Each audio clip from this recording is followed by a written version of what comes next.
বাংলা বলছি চ্যানেলটি সাবস্ক্রাইব করুন এবং সমস্ত অনুষ্ঠানের আপডেট পেতে বেল আইকনটি অন করুন।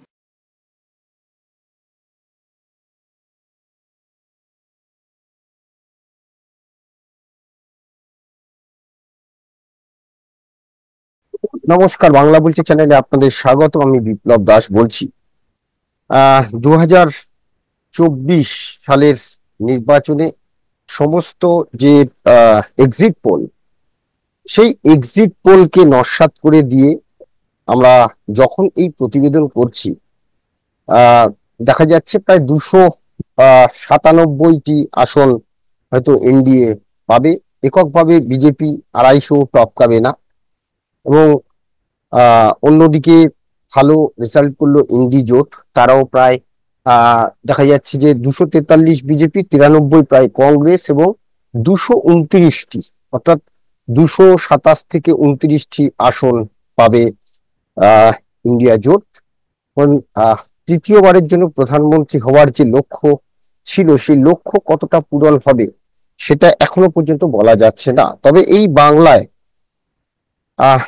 যতটা হাওয়া আমরা দেখেছিলাম, বা বিরোধী হাওয়া, বিশেষ করে এই নানা রকম দুর্নীতির যে হাওয়া, সেই দুর্নীতি হাওয়া, সেই সন্দেশখালী অনেক কিছু আমরা দেখেছিলাম, কিন্তু সেই সবকে নস্যাৎ করে দিয়ে বাংলার মানুষ অভিষেক বন্দ্যোপাধ্যায় এবং মমতা বন্দ্যোপাধ্যায়ের প্রতি আস্থা রাখলেন। আমরা দেখছি এখন পর্যন্ত, আমরা যখন এই প্রতিবেদন করছি প্রায় সন্ধ্যেবেলা, তখন পর্যন্ত পুরো ফলাফল আসেনি, কিন্তু যা ট্রেন্ড তাতে এই রেজাল্ট আর পরিবর্তন হওয়ার নয়। মোটামুটি তৃণমূল কংগ্রেস দেখা যাচ্ছে যে 29টি আসন জয়লাভ করবে এবং বিজেপি 18টি আসন জয়লাভ করছে এবং কংগ্রেস 1টি আসন জয়লাভ করবে। এবং ইন্দ্র পতন যদি বলা যায়, তাহলে সব থেকে বড় যে ডাবল হ্যাট্রিক করা হলো না অধীর চৌধুরী, তিনি ইতিমধ্যেই পরাজিত হয়েছেন ইউসুফ পাঠানের কাছে। আর ইন্টারেস্টিং ভাবে আরো এক ইন্দ্রপতন দিলীপ ঘোষ, তিনিও বর্ধমান পূর্ব কেন্দ্রে কীর্তি আজাদের কাছে পরাজিত হয়েছেন। অর্থাৎ দুই হেভিওয়েট প্রার্থী, যারা এই যে বলা হয়েছিল বহিরাগত প্রার্থী, তাদের কাছে পরাজিত হলেন। বলা যায় যে সুরেন্দ্র সিং আলুওয়ালিয়া শত্রুঘ্ন সিনহার কাছে, তিনিও কিন্তু এই যে বিজেপি বহিরাগত তথ্য তুলেছিল। অর্থাৎ বিজেপির বহিরাগত যে নেতাদের কথা বলা হয়েছিল, তারা প্রত্যেকে কিন্তু প্রায় জয়ী হয়ে এলেন। কিন্তু এই বাংলায় আসা বিজেপির যে সমস্ত নেতা, সেখানে মোদী, অমিত শাহ থেকে শুরু করে সমস্ত যারা এসেছেন, তাদেরকে তৃণমূলের তোলা যে তথ্য, বহিরাগত তথ্য, সেটা কিন্তু বাংলার মানুষ সিলমোহর দিল বলা যায়। অর্থাৎ তৃণমূলের যারা বহিরাগত আসা, তাদের জয়, এবং বিজেপির হয়ে যায় বহিরাগত, সেটা নরেন্দ্র মোদী হোক বা অমিত শাহ হোক, তারা যে এসেছে তারাও বহিরাগত, তৃণমূলের তোলা সেই বহিরাগত তথ্য, সেটাকে কিন্তু বাংলার মানুষ কি তাহলে সিলমোহর দিল? এরকম অনেক প্রশ্ন উঠছে। সন্দেশখালী নিয়ে যে একটা ইস্যু, সেই সন্দেশখালী ইস্যু সত্যি সত্যি প্রশ্নের মুখে ফেলে দিল।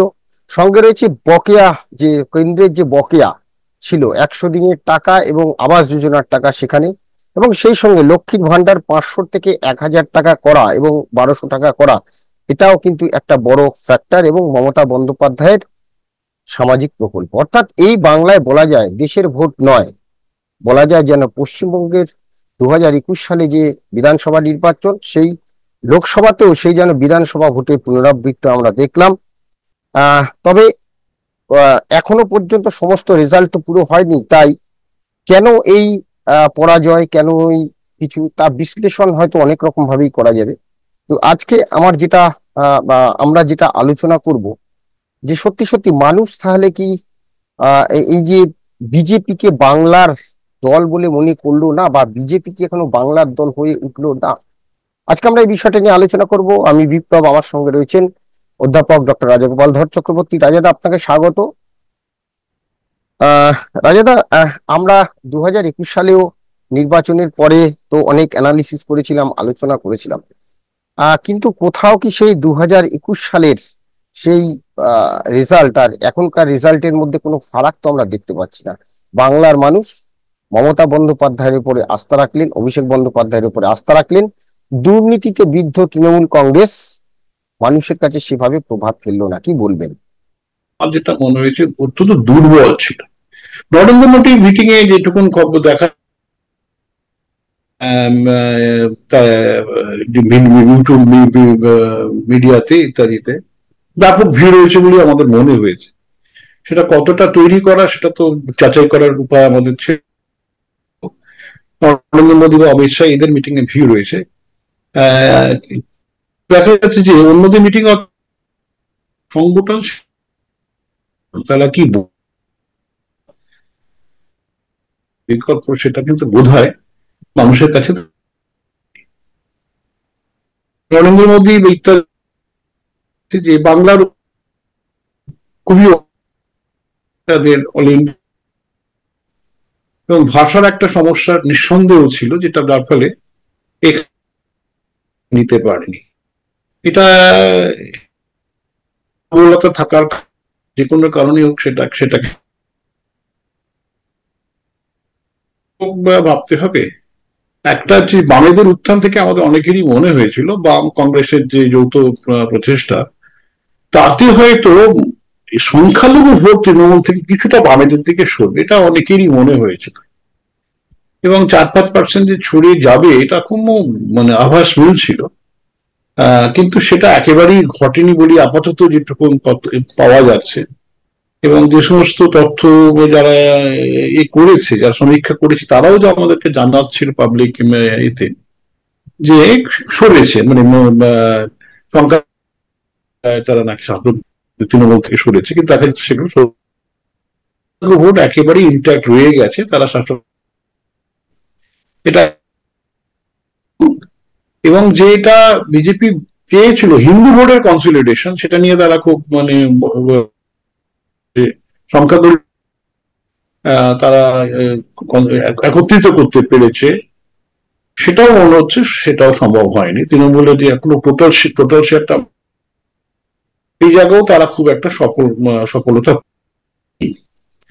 কিন্তু এছাড়াও এর মধ্যে দেখুন যারা এমপি ছিল তাদের যদি ব্যবহার গুলো দেখেন, যে কমপ্লাসেন্সি, একেবারে এতটাই কমপ্লাসেন্সি ছিল যে তাদের অনেকেরই আচরণে হয়তো মানুষ মনে করেছে যে এরা খুব একটা কাজের নয়, এবং যথেষ্ট তারা আত্মসন্তুষ্টিতে ভুগছে, এবং এদেরকে আবার নিয়ে গেলে হয়তো বিশেষ কাজ হবে না, এরকম একটা ভাবনা চিন্তা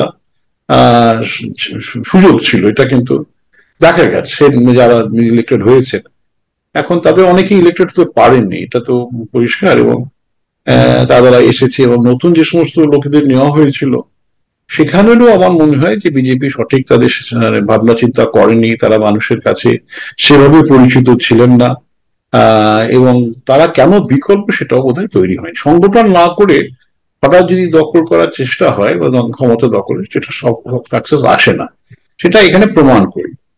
এখন এখানকার যে সমস্ত স্কিম গুলো আছে সেগুলো জনমুখী প্রকল্প তো রয়েছে, মানুষ তার সুবিধে পাচ্ছে। কেউ যদি বললে যে লক্ষ্মী ভান্ডারের সুযোগ কেউ পাচ্ছে না, বাজে কথা। লক্ষ্মী ভান্ডার তো মেয়েরা পাচ্ছে, এবং তাদের কেউ দেখার এতদিন কেউ ছিল না, সেটা তারা পাচ্ছে। লক্ষ্মী ভান্ডারে 500,000 এইখানটায় একটা প্রশ্ন আছে, এটা তো দেশের ভোট, এবং সত্যি সত্যি নরেন্দ্র মোদীও তো অনেক প্রকল্প করেছে যেগুলো সাধারণ মানুষের কাছে তারা বলেছে, কিন্তু তাহলে কি সেই সুফলগুলো কি মানুষের কাছে পৌঁছয়নি, বা মানুষ পেয়েও সেগুলো তাদের কাছে প্রচারে আসেনি? অর্থাৎ এখানে ক্যাশ টাকা, প্রতি মাসে একটা টাকা মানুষ হাতে পাচ্ছে, সেটাই কি ফ্যাক্টর গড়ে দিচ্ছে বলে মনে হচ্ছে?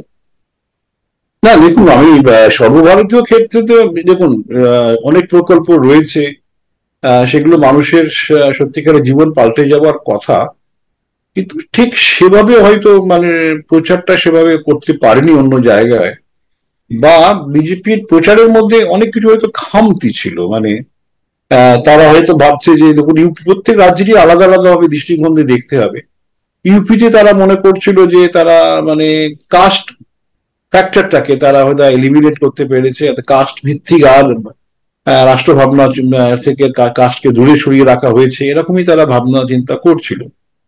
তারা মনে করছিল যে ওবিসি এই ব্যাপারটা যেটা ইউপিতে গুরুত্বপূর্ণ, যে যাদব বোর্ড, সেটাকে তারা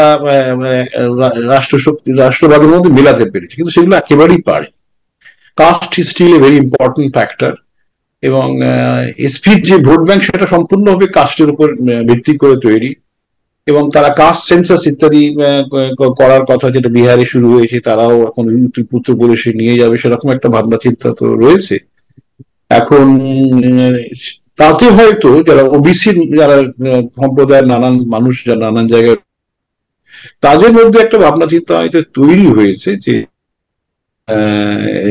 কাজ ভিত্তিতেই তাদের এগোনো যেতে পারে, তাদের অন্য কোনো ভাবে তারা হচ্ছে যে তারা ভেবেছে তারা হয়তো সেভাবে কিছু করে উঠতে পারবেন, এরকম একটা ভাবনা চিন্তা তাদের মধ্যে রয়েছে। এইসব ভাবনা চিন্তা থাকার ফলেই তো কিন্তু যে এসপির যে গ্রোথটা, এবং এসপি কিন্তু বিজেপিকে ডুবিয়ে দিয়েছে, এটা বলতে হবে।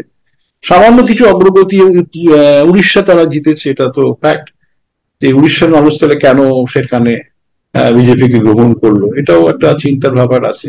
হ্যাঁ, কিন্তু তো আমরা বলছি যে রাজেদা, আমাদেরই বাংলার পরিপ্রেক্ষিতে যে ক্যাশ টাকা, মানে লক্ষ্মীর ভান্ডারে প্রতি মাসে টাকা পাচ্ছে, বার্ধক্য ভাতার একটা টাকা পাচ্ছে, এবং ভোটের ঠিক 3 মাস আগে যেভাবে আরো বার্ধক্য ভাতার যে সমস্ত আবেদন ছিল সেগুলোকে দিয়ে টাকাটা বাড়িয়ে দেওয়া, টাকাটা দিয়ে দেওয়া, ছেড়ে দেওয়া, এই যে পুরো প্রতি মাসে 1,000 টাকা করে, বা যারা বয়স্ক, যারা বিধবা, তাদের হাতে আসছে, সেই সঙ্গে মানে সত্যি সত্যি মানুষের যে একটা অর্থাৎ যে অভিযোগগুলো বিরোধীদের পক্ষে তোলা হয়েছিল যে এই বাংলায় চাকরি নেই, হ্যাঁ, সেখানে দান খয়রাতি করা হচ্ছে, এই দান খয়রাতির যেটা, তাহলে সেটাকেই কি মানুষ সমর্থন করলো? কারণ আমরা দেখেছি যে দুর্নীতি, যদি বলেন খাদ্য দুর্নীতি থেকে শিক্ষা দুর্নীতিতে আরো নানান দুর্নীতিতে বিদ্যমান, তাহলে মানুষের কাছে কি এই দুর্নীতিটা প্রভাব ফেললো না? মানুষ কি এই 1,000 টাকা, মানে যে টাকা, সেই টাকাটা মানুষের কাছে বড় হয়ে দেখা দিল? হ্যাঁ, সেটাই তো দেখুন, ব্যাপারটা হচ্ছে যে মানুষ মনে করছে আমি যা পাচ্ছি সেটা বোধহয় হারিয়ে যাবে, বুঝেছেন? হুম। এই একটা দুশ্চিন্তা মানুষের কিন্তু রয়েছে যে যে বিজেপি আসলে যে তারা যে সেটা পাবে তার সেটা কোনো হারিয়ে যাবে, নিশ্চয়তা এরকম ছিল। একটা দুশ্চিন্তা তাদের রয়েছে। যে এটা তো সত্যি কথা যে কেউই তাদের ডিরেক্টলি এভাবে সাহায্য করে, সবাই ভেবেছে উন্নয়ন হলে তুমি পাবে, কিন্তু কেউ তাদের আর সেভাবে সাহায্য করেনি। এই যে ডিরেক্টলি সরকার থেকে পাচ্ছে, আমি যে সরকারের ভাবনা চিন্তার আমি যে নেগলেক্টেড হচ্ছে, বঞ্চিত নয়, এইটা বোধহয় কোথাও একটা দৃঢ় হয়ে আছে, বুঝেছেন? এটা এটা তারা ভয় পাচ্ছে যে আমার তবুও তো কিছু কাজ হচ্ছে, সেটা যদি চলে যায় তাহলে হয়তো আমি শেষ হয়ে যাব। এবং যারা সংগঠন না থাকলে আপনি তো মানুষকে বোঝাতে পারছেন না আপনি কি করছেন, না সেটা মানুষ বুঝে উঠতে পারছেন না। এবং অনেক সময় হিন্দিতে যারা বলতে আসছেন বাইরে থেকে, এবারে খুব একটা বাইরে থেকে সেরকম বড় গোছের নেতা আসেনি, প্রধানমন্ত্রী বা অন্য যারা ছাড়া, হোম মিনিস্টার ছাড়া, তাদের ভাষাতেও যে খুব একটা স্পষ্ট হয়নি যে তারা বাংলার যে অধিকার যেগুলো আছে, মানুষের যে গরিব মানুষের যেগুলো পাচ্ছে, গরিব মানুষ বা কিছুটা তো একেবারে প্রান্তিক ছাড়া অন্যরাও পাচ্ছে, সেইটা কিন্তু কোথাও একটা মনে হয়েছে যে সাধারণ মানুষ হয়তো বঞ্চিত হতে পারে। আবার এই যে দেখুন, যেটাকে আমরা মনে করছি দুর্নীতি বা সেগুলোরও কিন্তু একটা ইফেক্ট আছে, জানেন তো? মানে ও চুরি করছে বলে আমার অসুবিধা হচ্ছে তা কিন্তু নয়। ফ্লো অফ মানি যেটা তৈরি হচ্ছে সেখান থেকেও অনেক মানুষ বঞ্চিত হচ্ছে। এক নেতার যদি যত লাভ হচ্ছে, এই নয় যে অন্যরা তার সঙ্গে থাকলে অনেকেই লাভবান হচ্ছে। এই একটা ব্যাপার কিন্তু রয়ে গেছে যে তার ফলে এটা একেবারে ইগনোর করা যাবে না যে যে দুর্নীতিটা এফেক্ট সাধারণ মানুষও পাচ্ছে না। মানে সাধারণ মানুষ পাচ্ছে ইন দ্য সেন্স যে টাকাগুলো ঘুরছে নানান সোর্স থেকে, তারও ইম্প্যাক্ট কিছু কিছু মানুষ তো পাচ্ছে। সেটা কিভাবে, হ্যাঁ, এখন তারা মনে করছে বোধহয় আমাদের এগুলো বোধহয় বন্ধ হয়ে যাবে, কোথাও একটা কোনো কিছু আমার রোজগার বন্ধ হয়ে যাবে, এই একটা ভাবনা, সেটা ইলিগালি হোক আর লিগালি হোক, এই একটা ভাবনা বোধহয় কোথাও কাজ করছে।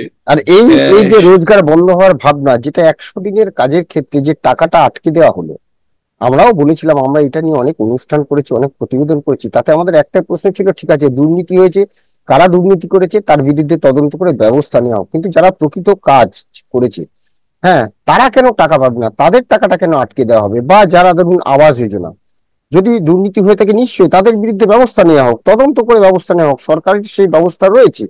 কিন্তু যাদের ঘর বাড়ি অর্ধেক হয়ে পড়ে রয়েছে, তাদের কাছে তো এটা একটা বড় এফেক্ট হয়েছে, তাই নয় কি? না দেখুন, সেটা কিছুটা তো ঘটেছে। ওরা মনে করছে যে 100 দিনের কাজের প্রকল্প 2008-9 থেকে চালু হয়েছে বা কিছু, মানে যেভাবে চলছে যে প্রক্রিয়ায়, এটা অনেক, এখন এটা মনে করছে হয়তো বিজেপি হয়তো প্রচারটা এমন ভাবে হয়েছে বিজেপি হয়তো বন্ধ করে দেবে, এবং পশ্চিমবঙ্গে হয়তো পাবেন আস্তে আস্তে সব জায়গায় বন্ধ হয়ে যাবে। এবং এটা যে কবে চালু হবে সেটাও কিন্তু পরিষ্কার হয়নি। একদম। যে কেউ যদি দুর্নীতি করে তাহলে আমি কেন, আমার দোষটা কোথায়, এই আমার ব্যাপারটা দোষটা। কিন্তু, এটা এইটা কিন্তু মানে আমার যেটা সাংগঠনিক দুর্বলতাটাই ব্যাপক কারণ, সেভাবে তৈরি হয়নি। এবং সাংগঠনিক দুর্বলতার বড় কারণ হচ্ছে যে সংগঠনে নতুন ব্লাড ঢোকানোর চেষ্টা হয়নি। সবাই নেতারা মনে করেছে যে আমি নতুন ব্লাড ঢুকলে আমার হয়তো কর্তৃত্ব, আমার গুরুত্ব কমে যাবে। তার ফলেই আজকে যা হবার সেটাই বিজেপি হ্যাঁ, আপনি ঘটেছে। এবং বলেছেন ঠিকই, সাংগঠনিক বিষয় সেটা আমি ইতিমধ্যেই দেখলাম সামাজিক মাধ্যমে একজন আহ নেতা তিনি পোস্ট অলরেডি করেছেন এবং তিনি বেশ কিছু বিষয় নিয়ে প্রশ্ন তুলেছেন। যে আমরা এই যে জিনিসগুলো বলেছিলাম এখন তো আমরা নেই, আমি চলে এসেছি।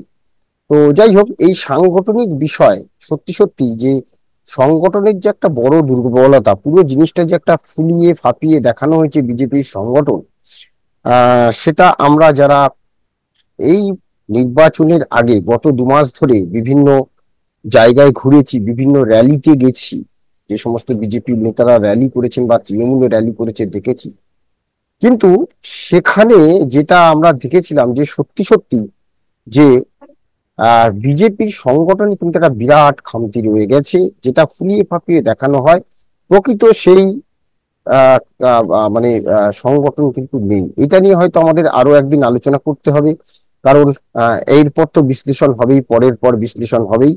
আহ আজকে এখনো পর্যন্ত যে রেজাল্ট, অর্থাৎ 29, 12 এবং 1, এবং দিলীপ ঘোষ, অধীর চৌধুরী হেরে যাওয়া, এটা সত্যি মানে বাংলায় কেউ ভাবতে পারেনি, কোনো রাজনীতিবিদ তো ভাবতে পারেননি, সেভাবে ভাবাও যায়নি। কিন্তু যাই হোক, রাজনীতিতে তো জয় পরাজয়, উত্থান পতন থাকে, এবং সেই সঙ্গে আজ যে বন্ধু কাল সে শত্রু, কাল যে শত্রু আজ সে বন্ধু হয়।